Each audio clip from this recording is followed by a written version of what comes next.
अस्सलाम वालेकुम दोस्तों, मेरा नाम है श्वेता। अस्सलाम वालेकुम, मेरा नाम है इंदर और आप सबका स्वागत है हमारे चैनल में। सभी मोहम्मद सब्जीले का पार्ट 43 आइए देखते हैं। अस्सलाम वालेकुम दोस्तों, कैसे हो?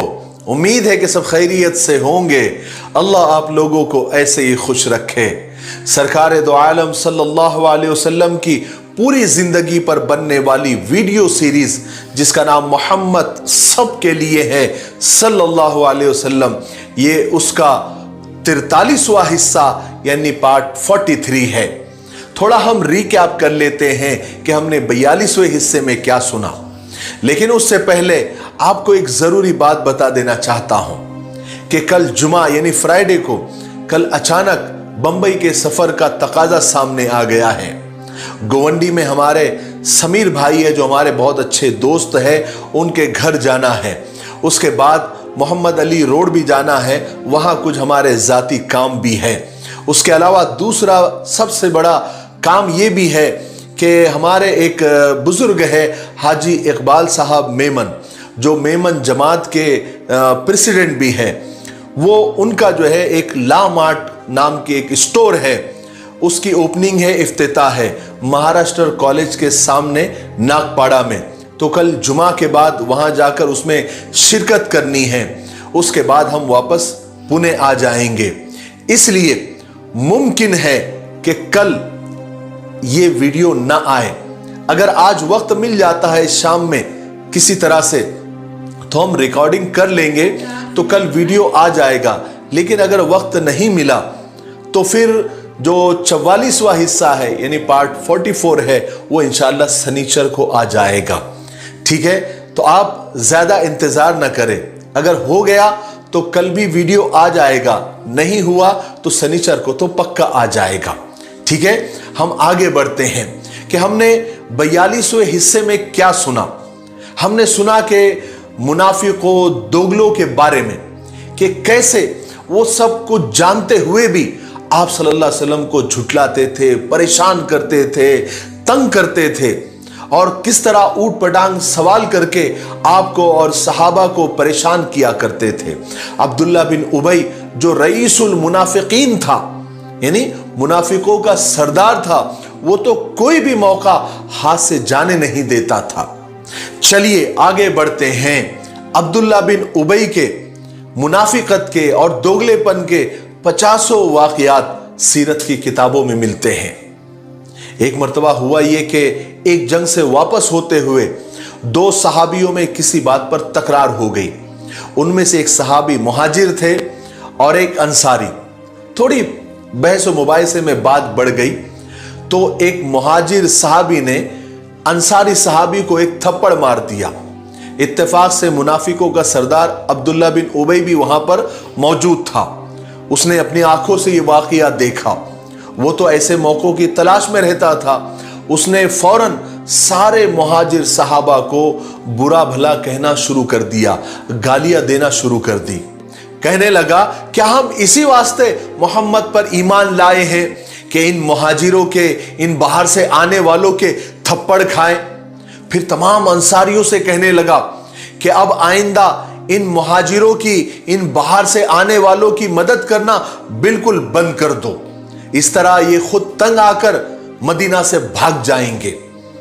अब मैं मदीना पहुंचकर इन जलील आदमियों को शहर से निकलवा दूंगा। अब्दुल्ला बिन उबई की ये बकवास, ये बकबक हजरत जैद बिन अरकम अंसारी ने भी सुनी। हालांकि वो खुद भी कबीले खजरज के थे, जिस कबीले से अब्दुल्ला बिन उबई था, मगर उन्हें मुहाजिरों की ये तौहीन सख्त बुरी लगी। उन्होंने फौरन ये वाकया अपने चचा को सुना दिया। चचा ने ये बात हुजूर पाक सल्लल्लाहु अलैहि वसल्लम को बता दी। आपने हजरत जैद और अब्दुल्ला बिन उबई को बुलाकर वाकया पूछा, मगर रसूल पाक सल्लल्लाहु अलैहि वसल्लम के सामने अब्दुल्ला बिन उबई साफ मुकर गया, पलट गया, क्योंकि वो मुनाफिक था, दोगला था, और दोगले लोग पलटू होते हैं। ये सीधी सादी जबान में मैंने आपको समझा दिया कि फौरन पलट जाते हैं।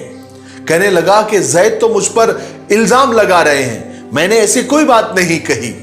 अब्दुल्ला इब्ने उबई की अचानक इस तरह पलट जाने की वजह से انصاری صحابہ حضرت زید پر ہی ناراض ہو گئے کہ تم نے ایسی غلط بات رسول پاک صلی اللہ علیہ وسلم کی خدمت میں کہی. اور حضرت زید تو عبداللہ بن ابی کے اس پلٹ جانے کی وجہ سے اور اس چالاکی پر حیران ہو گئے. ان کو یقین نہیں ہو رہا تھا کہ ایک آدمی کس طرح پلٹ سکتا ہے، لیکن وہ خاموش ہو کر ایک طرف جا کر بیٹھ گئے. مگر اس کے بعد اللہ تبارک و تعالیٰ نے اپنے رسول پاک صلی اللہ علیہ وسلم پر وحی نازل فرمائی، جس میں آپ کو بتایا کہ عبداللہ ابن ابی جھوٹا ہے اور حضرت زید سچے ہیں. تب رسول پاک صلی اللہ علیہ وسلم نے حضرت زید کو بلایا اور کہا کہ اللہ تبارک و تعالیٰ نے تمہاری بات کی تصدیق کی ہے. یہ بات جب حضرت عمر فاروق رضی اللہ تعالیٰ کو معلوم پڑی تو انہیں عبداللہ ابن ابی پر سخت غصہ آیا. وہ غصے میں رسول پاک صلی اللہ علیہ وسلم کی خدمت میں حاضر ہوئے اور عرض کیا کہ یا رسول اللہ صلی اللہ علیہ وسلم، اگر آپ اجازت دے تو عبداللہ ابن ابی کی ابھی گردن مار دوں. مگر حضور پاک صلی اللہ علیہ وسلم نے اس بات کی اجازت نہیں دی، بلکہ حضرت عمر رضی اللہ تعالیٰ کو اس سے منع فرمایا. اس طرح رسول پاک صلی اللہ علیہ وسلم منافقوں کے ساتھ بھی، دوغلوں کے ساتھ بھی شفقت محبت کا برتاؤ فرماتے رہے. ان کی مکاریوں کے جاننے کے باوجود بھی ان کو سزا دینا آپ پسند نہیں فرمایا کرتے تھے، بلکہ ان کے ساتھ بھی نرمی محبت سے پیش آتے تھے، ان کو سمجھاتے تھے، نصیحتیں فرماتے تھے، اللہ کے عذاب سے ڈراتے تھے، صرف اس لیے کہ وہ بھلے ظاہر میں مسلمان بنے ہوئے تھے، صرف نمازیں پڑھتے تھے، مسجد نبوی میں آ کر آپ کی مجلسوں میں شریک ہوتے تھے. ورنہ انہیں سزا دینے کے لیے جس دن آپ صلی اللہ علیہ وسلم اپنے جانثار صحابہ کو ایک حکم فرما دیتے، ایک اشارہ کر دیتے، تو مدینے میں ایک بھی منافق نظر نہیں آتا. مگر قربان جائیے رسول پاک صلی اللہ علیہ وسلم پر، آپ دنیا میں رحمت بنا کر تشریف لائے تھے. اس لیے کیا پرائے، کیا دوست، کیا دشمن، ہر ایک کے ساتھ نرمی اور محبت کے ساتھ پیش آتے تھے، اور دوسروں کو بھی اور آنے والے قیامت تک کے انسانوں کو یہ نصیحت فرماتے تھے کہ سب کے ساتھ نرمی اور محبت کے ساتھ پیش آؤ. نجران کے عیسائیوں کو جب یہ معلوم ہوا کہ پورے مدینے میں اسلام پھیل گیا ہے تو ان کے 60 آدمی مدینہ میں آئے تاکہ اس نبی کو دیکھے جن کا آج ہر جگہ چرچا ہے، جس کا دین دور دور تک پھیلتا جا رہا ہے. اور وہ 60 آدمی مشہور اور حیثیت والے تھے، اور ان میں سے 3 بہت ہی زیادہ عزت اور مرتبے والے تھے. ان 3 کے نام عبد المسیح، اہم اور ابو حارثہ ابن علقمہ تھا. یہ ابو حارثہ نجران کا بڑا مذہبی کتابوں کا مطالعہ کرنے والا تھا. اس نے رسول پاک صلی اللہ علیہ وسلم کے نبوت کا ذکر پڑھا ہوا تھا. وہ جانتا تھا کہ ایک نبی آخر الزماں تشریف لانے والے ہیں جن کی عادتیں ایسی ہوگی، ان کا دین ایسا ہوگا، ان کی فلانا نشانیاں ایسی ہوگی. اس کے بعد اچانک اس نے سنا کہ وہ نبی دنیا میں تشریف لے آئے ہیں اور انہوں نے اپنے دین کی تبلیغ شروع کر دی ہے. تو اس نے آپ صلی اللہ علیہ وسلم کی نشانیاں اور علامتیں معلوم کی تو وہی تھی جو اس نے اپنی کتابوں میں وہ پڑھ چکا تھا. کیونکہ وہ ایک بڑا عالم تھا، لوگوں کو اپنے مذہب کی تعلیم دیتا تھا، دور دور تک اس کی شہرت تھی، یہاں تک کہ عیسائی بادشاہ بھی اسے اچھی طرح سے جانتے تھے. اس کے علم کی وجہ سے انہوں نے اسے خوب دولت اور روپیے پیسوں سے نوازا تھا.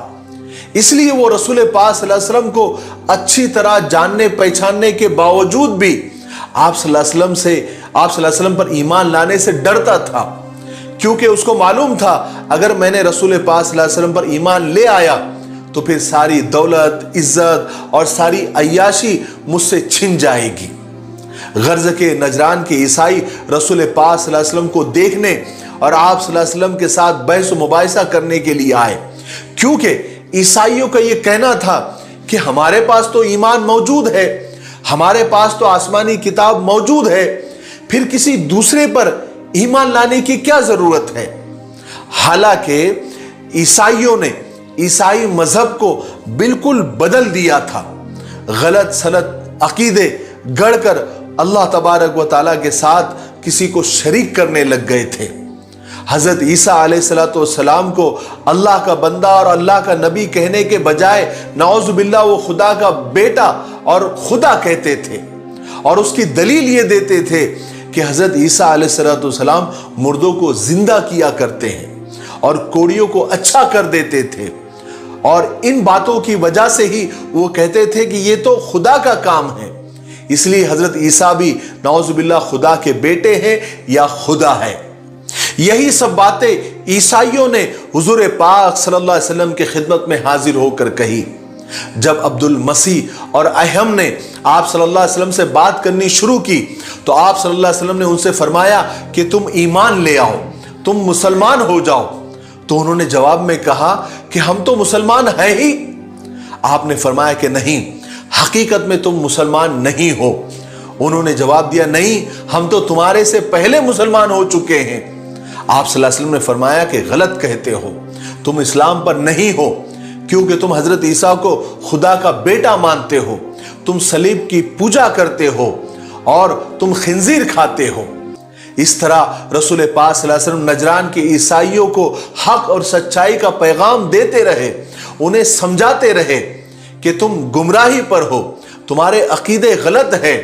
और अल्लाह तबारक व तआला ने वही के जरिए जो हजरत ईसा के बारे में आप सल्लल्लाहु अलैहि वसल्लम को बताया था, वो सारी बातें आप सल्लल्लाहु अलैहि वसल्लम ने उनको सुनाई। मगर नजरान के ये ईसाई आप सल्लल्लाहु अलैहि वसल्लम के साथ बहस ही करते रहे। वो इसी बात पर जमे रहे जो हजरत ईसा के बारे में वो पहले से जानते थे, वो इसी बात पर अटल रहे कि जो हम पहले से जानते हैं बस वही सच है। फिर रसूल पाक सल्लल्लाहु अलैहि वसल्लम ने नजरान के उस वफ्द के सामने कुरान पाक की कुछ आयतें तिलावत फरमाई। उस पर वो लोग बहुत ज्यादा डर गए, खौफजदा हुए। उन्हें अल्लाह तबारक व तआला की लानत का डर लगने लगा, क्योंकि वो जानते थे कि अल्लाह के रसूल ने अगर उन पर लानत भेजी तो अल्लाह ताला उनसे इंतकाम लेगा। और नजरान का ये वफ्द, उनको पता था कि वो अल्लाह से मुकाबला करने की ताकत नहीं रख सकते, इसलिए उन्होंने बहस व मुबाहिसा बंद किया और ये कहते हुए वहां से चले गए कि ए अबुल कासिम। अबुल कासिम आप सल्लल्लाहु अलैहि वसल्लम की कुन्नियत थी, चूंकि कासिम आप सल्लल्लाहु अलैहि वसल्लम के बेटे थे जिनका बचपन में ही इंतकाल हो गया था, इसलिए आपको अबुल कासिम भी कहकर लोग बुलाते थे, यानी कासिम के बाप। तो ईसाइयों ने कहा कि ए अबुल कासिम, हमें अपने मामले में थोड़ा गौर करने की मोहलत दीजिए, उसके बाद हम मिलकर आपको कोई आखिरी जवाब देंगे।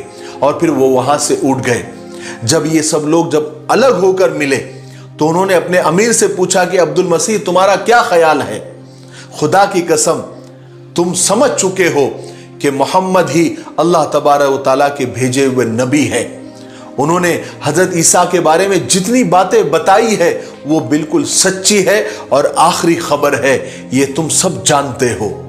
उस ईसाई वफ्द के अमीर अब्दुल मसीह ने सबसे कहा कि देखो ईसाइयों, मेरे भाइयों, अगर तुम अपने ही दीन पर कायम रहना चाहते हो और मोहम्मद के दीन को कबूल नहीं करना चाहते हो तो बिना मोहम्मद को बुरा भला कहे, बिना किसी इंतकामी जज्बे के और बिना बदले की भावना के खामोशी के साथ अपने घरों को लौट जाते हैं।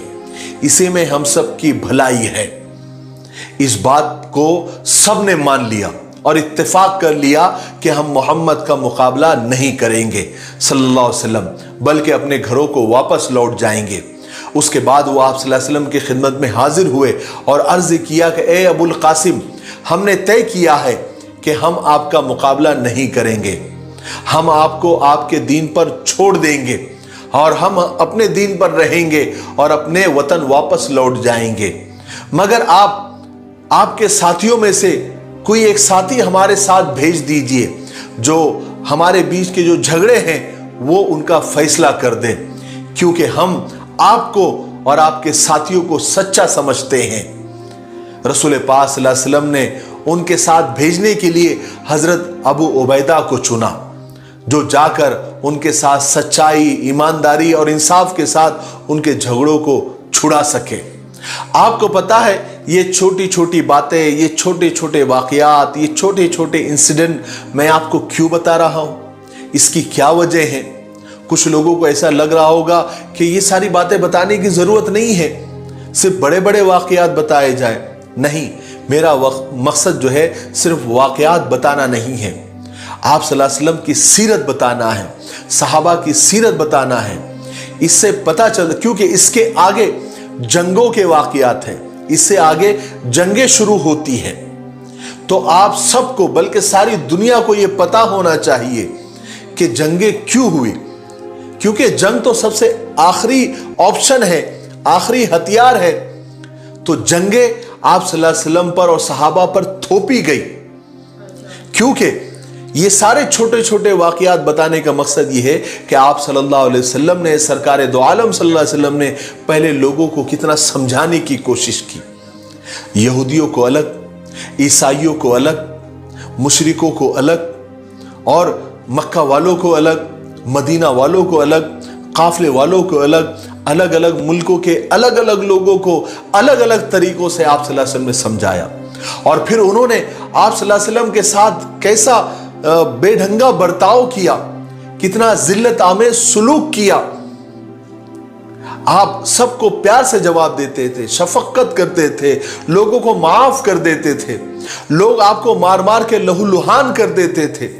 आपके जिस्म का कोई हिस्सा ऐसा बचता नहीं था जहां से खून नहीं आता था। मक्का और मदीना की कोई ऐसी जगह बची नहीं थी जहां पर आपकी तौहीन नहीं की गई। लेकिन फिर भी आप सल्लल्लाहु अलैहि वसल्लम ने सबको, सबके लिए दुआएं ही की, सबके लिए हिदायत के लिए दुआएं की। लेकिन जब कोई ऑप्शन नहीं बचा, जब कोई रास्ता नहीं बचा, और जब जंग के लिए सामने ही आ गए, तो फिर मुकाबला करना जरूरी था। मेरा मकसद सिर्फ वाकयात बताना नहीं है, बल्कि आप सल्लल्लाहु अलैहि वसल्लम की सीरत को बताना है, ताकि इस्लाम के दुश्मनों को पता चले कि इस्लाम तलवार से नहीं फैला, बल्कि प्यार, मोहब्बत, शफकत, इंसाफ से फैला है। ये सारी चीजों का मकसद ये है। इसलिए आप ये छोटे छोटे वाकयात आप सुन लीजिए, इसमें आप एंटरटेनमेंट और मजा मत ढूंढिए, इसको सिर्फ आप मालूमात, इंफॉर्मेशन और सीरत समझकर सुनिए और उसको याद करने की कोशिश कीजिए। इंशाअल्लाह इन सारे छोटे छोटे वाकयात का आपको रिजल्ट आगे के वाकयात में समझ में आएगा कि वो छोटे छोटे वाकयात क्यों बयान किए गए थे। मुझे उम्मीद है कि आपको सारी बातें अच्छे से समझ आ गई होंगी। अब तक के आप सारे वाकयात, अगर कोई हिस्सा आपका छूट गया हो तो आपको उसको सुन लीजिए, क्योंकि आगे सब जंगों के वाकयात हैं, जंग बदर, जंग उहद और जंग खंदक और बहुत सारी जंगें हैं। वो सारे वाकयात आगे आने वाले हैं। इसलिए पिछले हिस्सों को आप अच्छी तरीके से सुन लें, ताकि आपको जंगे समझ में आए और जंगों का रीजन और जंगों की वजह आपके समझ में आ जाए। ठीक है, तो आज के लिए इतना काफी है, इसलिए अब हम यहीं पर रुकते हैं, क्योंकि वीडियो अब ज्यादा लंबा हो रहा है।